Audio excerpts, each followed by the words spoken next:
Howdy, howdy, howdy, and good afternoon. My name is Josh, coming to you with Logan from J.R.Heller Real Estate and Mortgage. And today we're going to talk about the life cycle and the sales process of purchasing a property.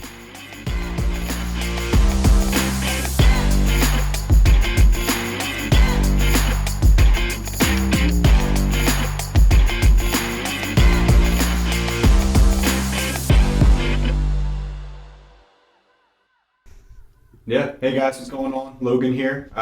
Sitting here with Josh. Wanted to dive in here and figure out how we can give you guys the information to be successful when it comes to home buying. Realistically, a lot of home buyers will reach out to an agent first off.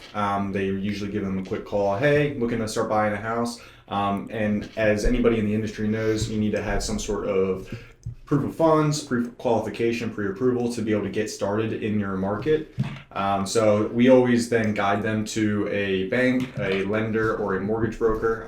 Typically, a lender or mortgage broker is going to be your best bet because not only do they typically have more options to shop through on the broker side, but then second to that, they will pick up their phone at, let's say, 7 o'clock at night when you go see a property that you love and you want to put an offer in that night. Banks work bank hours. So Josh can dive into what it looks like on the pre-approval side and pre-qualification and kind of the steps for that, because realistically, me on the real estate side, I can't really start showing you properties, or it would really be a waste of time for me to show you properties, not only for my own time's sake, but your time's sake. Because once we get the finances back, let's say you can't afford the home, we just wasted how much time going and seeing properties and finding out that you can't even afford it to begin with, whether that be from a debt to income standpoint or a credit score standpoint.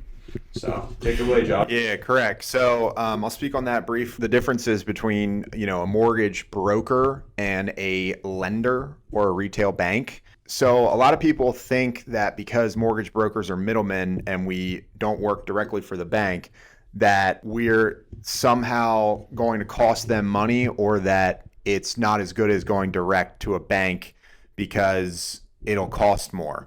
Well, the reality is nationwide, mortgage brokers actually save the consumer an average of $10,000 per closing. The reason for that is that most retail banks, they have to have a huge sales force and a huge support force. And so they have a ton of fees that they basically need to build into the interest rate and build into the loan to pay for all of those things. What wholesale mortgage banks do is they partner with mortgage brokers, and therefore they don't have to have a huge loan officer sales team to push their product. They leverage mortgage brokers. So the cost actually gets saved in the interest because they don't have as much overhead. So that's just a quick kind of lesson for you on the mortgage versus the retail world.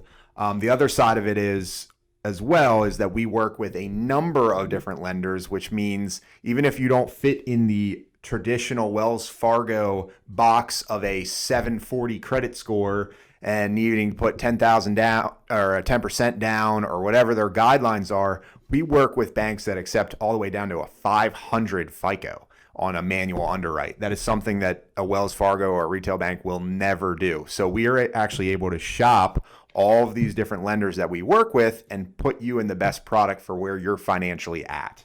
Note that I wanted to make there as well. Again, making my life easier and whoever you're working with's life easier. Typically, these realtors that you're working with or these real estate agents or brokers that you're working with have a personal relationship with that mortgage broker or that lender. Correct. So not only will they answer the phone in the evening when you're going to see a property that you love and you want to put an offer in that night, but we do business together on a regular basis.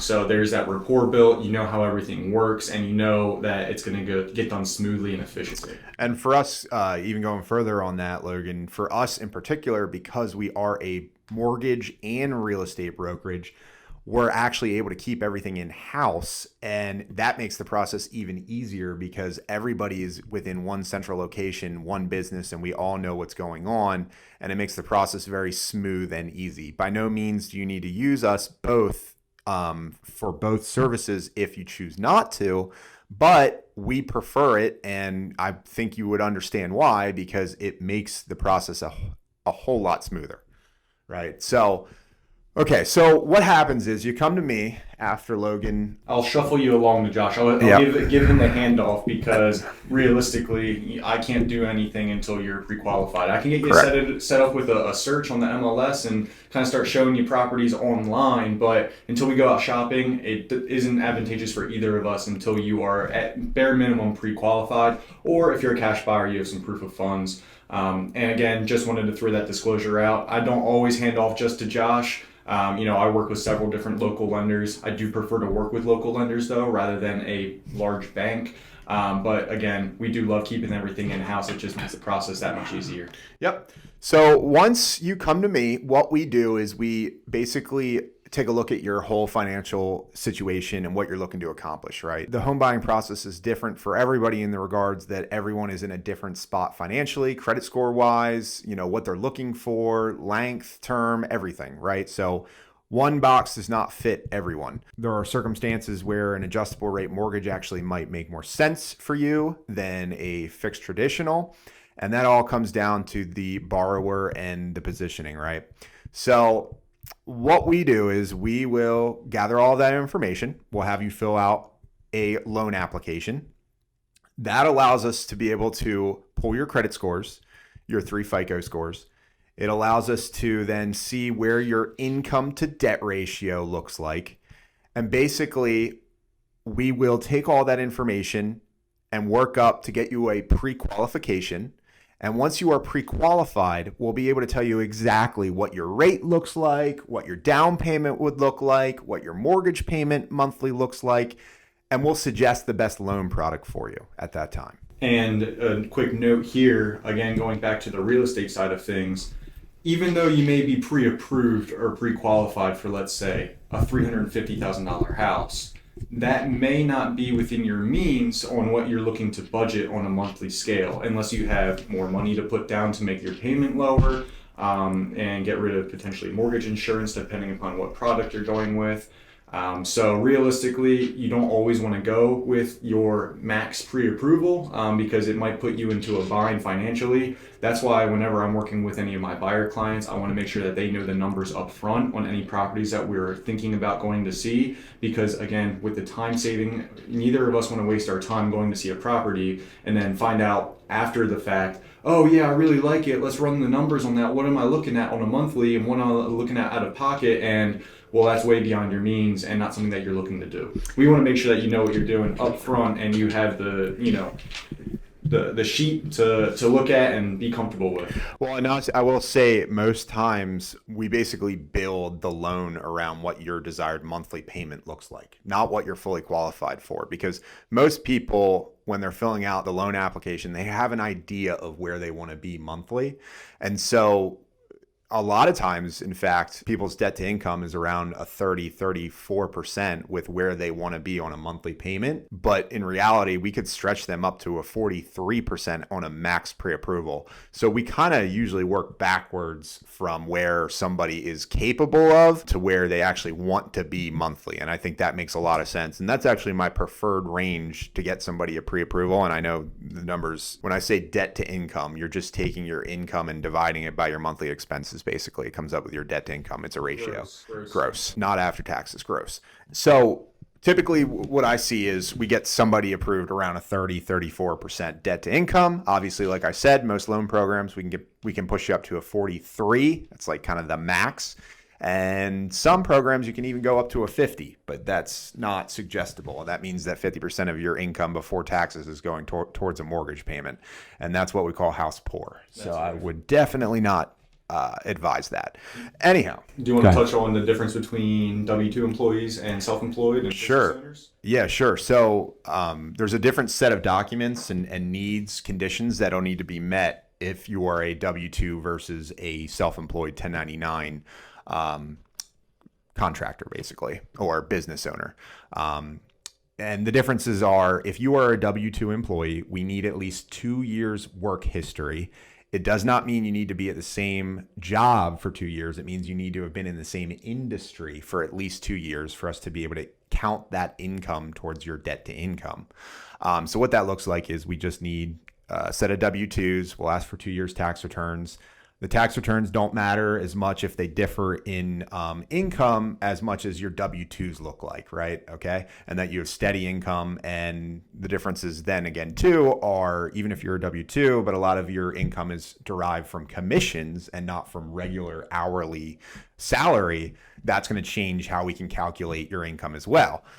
That's an employee. When we go over to business owners or 1099s, what we primarily look for is your last 2 years in tax returns. We're going to take the average income of the last 2 years, and that's going to be your income. So even if you gave yourself a $50,000 bonus last month, that we can't count that as income. We don't know that that's going to be guaranteed to continue, right? So we got to take the average of your last 2 years in taxes, and that's how we come up with your income. So that's kind of the differences between an employee and a business owner or a 1099 as far as documentation and how we can derive what your income looks like. So once you get set up with Josh or whoever you're working with on the lending side, then we can start shopping. So we have a guideline now as to what you can afford within your means, what you're looking for exactly. I get the criteria of what you need, how many bedrooms, bathrooms, if you need central air, what area you want to be in, this, that, and the other thing. Go out, start shopping, start to find properties that we like, and we start putting in offers on properties that you want to live in, purchase. Yep. Once we get an offer accepted, then you go back to Josh, yep, or whoever you're working with, and he can dive in on that. And real quick, I want to touch on a pre-qualification versus a pre-approval and what that process looks like and what it looks like specifically for us in-house, right? So when we get you pre-qualified, that's you filling out your online loan application, us building it up, us saying, okay, you fit the criteria for this loan product. At that point, you are a pre-qualified borrower. Now, we have not collected docs from you. We have not gotten all of the needs that we need to get you a full pre-approval. This is when on the application, you need to be as transparent and honest as possible, because this is where things can get a little hairy for all of us if you go and put a offer in only pre-qualified and Josh hasn't gotten documents and they don't align with the information that you had provided. Correct. And there could be information on there that's so small that you would never think even matters, but it does, especially when it comes to underwriters and banks. So you cannot, emphasis on cannot, go shopping until we actually have a true pre-approval. And so what we ask for is you're pre-qualified now. What happens is we pass you on to our loan officer assistant, and her job, and specifically her name, is Tiffany, and her job is to gather all of the docs from you to get a full pre-approval. So what we look for is getting those docs to her within at least 5 days of getting your pre-qualification. And once we have those docs in-house, we can match up all the information that's on those documents along with what you had on your online loan application. And once we can mix those two and say, yes, everything checks, we look good, you are pre-approved, okay? And then we can pass you to Logan to go start shopping. That's when you do the shopping. But as Logan mentioned, once you do find the property you want and we are under contract, the next step, meaning the offer got accepted. Under contract means offer got accepted, is the next step is we'll get a copy of that agreement and we will start the underwriting process. So what happens is we will package all of the loan information along with the agreement of sale, and we will send that or submit it over to underwriting at the bank for them to start looking at your file and getting prepared for a clear to close. Yeah, and so while they're working on that with you, I'm going to be working with our inspector if there are any inspections on the offer and making sure that the property is in sound condition. So while they have their own process through the appraisal and their own, quote unquote inspection process to make sure that it's suitable housing and, checks the boxes for whatever product you have, whether it's, a conventional USDA, FHA, whatever the case may be, we might want to do a home inspection ourselves, which would be negotiated in the agreement of sale when we submit our offer. So if they accept our offer in its current condition and we wanted to get a home inspection done and, wood infestation inspection done, we would send in an inspector. Your choice. I have ones that I work with regularly that I would recommend to you, but ultimately your decision on who you want to work with. We send them in, and typically that contingency period is about 7 to 14 days. And we would knock that out right away to make sure that, hey, this is a property that we actually want to move forward in purchasing. Yep. And so just as he elaborated on, once that goes into underwriting, the underwriters take a look at that file and they basically come up with conditions or needs that we'll need to fill to be able to get work towards a clear to close. One of those conditions or needs immediately is going to be 9 times out of 10 an appraisal. There are instances where you can actually get appraisal waivers where you don't need an appraisal. They're not very common, but it does happen. There's a whole different criteria for that.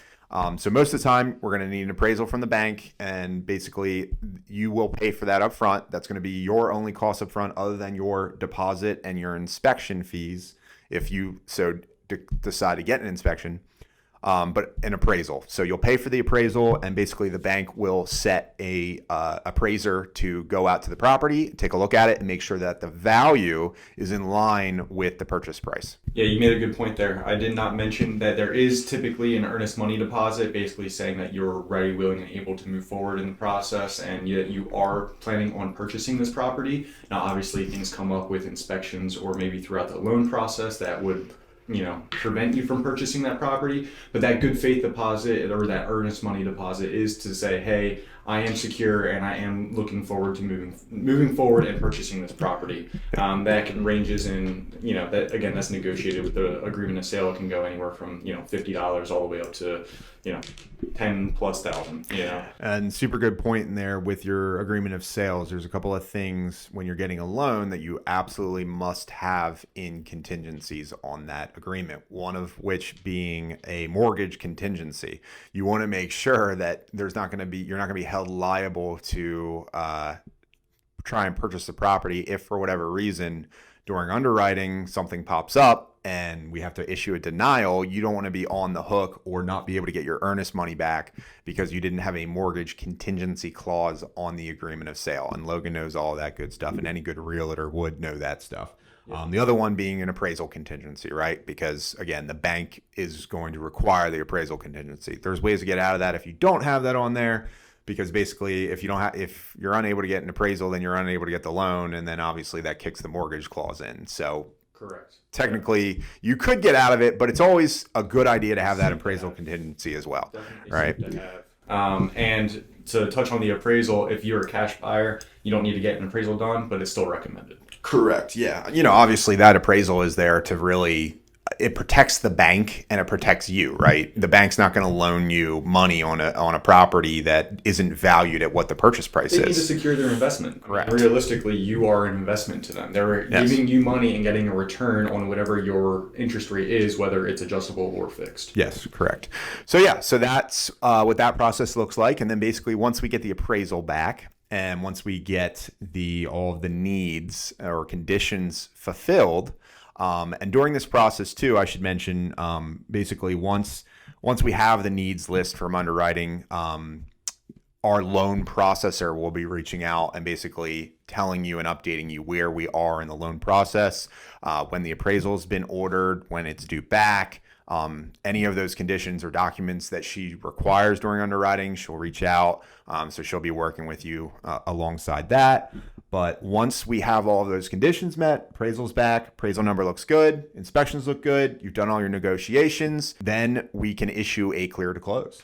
Yep. And then once you have the clear to close, then it's just a matter of time until typically you'll always have a settlement date already set up because we already have title open, and they did their search and made sure that there's no liens on the property or anything like that. And then you're off to settlement. Yep. And then at settlement, exchange of keys and money and a bunch of paperwork signed, and got a new property. And another important note on that with settlement is if you're a renter or for whatever reason, most of the time your mortgage payment's not going to be due for 2 months from when your close date is. It depends a little bit on when you close within the month, but typically you're not going to have a mortgage payment on your new purchase for 2 months. So this allows people that are, say, renting to pay the rent, close on the property, right? Keep paying the rent for that last month, move out, and not have a mortgage payment on top of that rent payment until the next month, right? So that this allows for some maneuvers there, because the last thing you obviously want is to have to buy a property and move out of your apartment the same day. Yeah. That's a logistical nightmare. And the reason why you don't have that payment is because it's included at closing. Correct. So you take care of that, including it at the closing cost, which you are aware of those numbers up front before you even make an offer on the property. Yep. It's estimated, but yeah. Yep.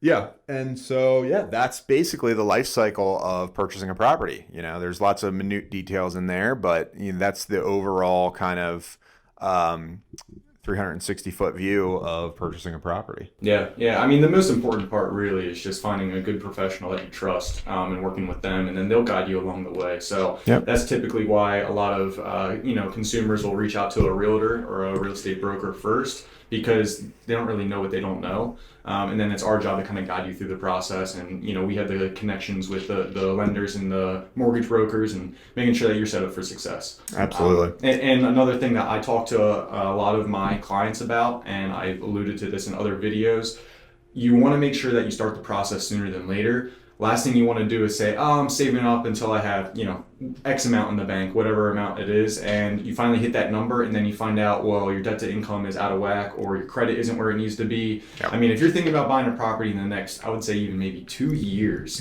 I would reach out to somebody and get, have those conversations and get it set up for success. So that way, when that time comes, you can pull the trigger on whatever you like. Well, and the importance of that is twofold, right? One being, doing an online loan application and having a conversation with us no way binds you to have to get a loan or to continue with the process. It's completely free. It doesn't cost you anything. We don't charge a loan application. We pay for the credit report. We do have to pull credit, obviously, to get you a pre-approval, but there's no cost to you, right? So have that conversation. Even if you're thinking about, like Logan said, a year or 2 years down the road, start the process as soon as possible, because there might be things we need to work on. And if we can work on those things, then we can meet those timelines or thoughts that you have in your head, and get rid of any problems that may arise before we're under the gun and absolutely have to, right? So feel free to reach out. The other side, this number two being, it's important to note that most of the time, the buyer's agent gets paid off the seller's side, off the listing. So technically, there is no cost to you because the seller is paying for that. On my side, as a mortgage broker, I get paid from the lender. So you don't have any money out of pocket going to me. So we're essentially working for free for you. So there's absolutely no reason not to reach out or not to use our services or our expertise, because at the end of the day, it doesn't cost you anything. It just saves you from a lot of headaches. Yep. I tell everybody, whether it be anybody in the office or any of my clients, I'm a resource. Use me. Yep. And then second to that is the only time that any agent would come back and say, hey, are you able to pay me anything, is if you weren't able to negotiate with a for sale by owner. Typically, for sale by owners don't play nicely with realtors. That's why they didn't hire one. So they typically want to keep as much of the sale price in their pocket as possible. Again, if you work with a good realtor and they do a great job, typically they can negotiate some sort of compensation, and then any good performing realtor isn't going to come back to you for anything. But realistically, if that seller is not budging and you as a buyer really love that house, there is some sort of compensation due. Now, is it that full percentage that you signed on? Probably not, but some sort of compensation would be due at that point. But that's a very rare circumstance. And in my career, over 4 years now, I have not ran into that one time where I wasn't able to make ends meet with the seller and receive some sort of compensation for bringing a ready, willing, and able buyer. Yep, absolutely. So yeah, that's the information on purchasing a property. If you have any interest and would like to have an idea of what you could be pre-approved for and take the next steps, please reach out. We're always here. You can go to jrheller.mortgage to start your online loan application. You go to jrheller.realtor to start looking at properties nearby and set up your search criteria. But yeah, other than that, thank you very much. If you got any value out of today's video, please like, subscribe, and leave a comment. And we'll be sure to do some more videos of value and information to you guys. Yeah, happy to help, guys. Absolutely. Take care.